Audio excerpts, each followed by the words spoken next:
मेरी बारी है, हाँ अब मेरी बारी। कंधों से वो बोझ गिर गया, वो रिश्ता एक लोहे का पिंजरा था। मैंने दरवाजा खोला और बाहर आई, बिना मुड़कर देखे रास्ता पकड़ लिया। हवा में अब अलग ही मिठास है, मिठास है। जमीन पे पाँव अब जम गए हैं। लोग कहते थे मैं कमजोर हूँ, पर उन्हें क्या पता मेरे अंदर की आग। जंजीरें तोड़ना कभी आसान नहीं था, कभी आसान नहीं था, मगर अब ये कम रुकते नहीं। रास्ते मुझसे बातें करते हैं, मैं अब खुद को मिल रही हूँ।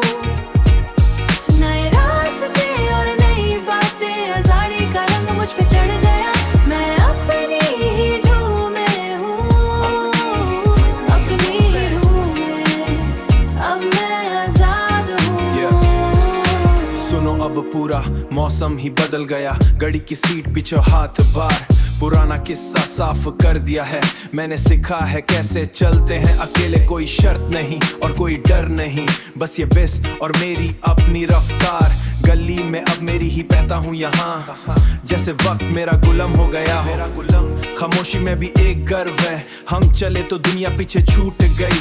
फिजूल की बातों पे ध्यान नहीं देना, सुकून का जाम है और होश पूरा। अपने उसूल और अपनी ही गलियां, अब कोई बोझ नहीं है इस दिल पर। बस ये धूं और मेरी अपनी मंजिल, मेरी मंजिल। मैं अब खुद को मिल रही हूँ, नए रास्ते और नई बातें, आज़ादी का रंग मुझ पे चढ़ गया। मैं अपनी ही धूम में हूँ, अपनी ही धूम में, अब मैं आजाद हूँ। शीशे नीचे करके देखो, अब मैं वापस नहीं आने वाली, नहीं आने वाली। ये रास्ता मेरा है, सब कुछ मेरा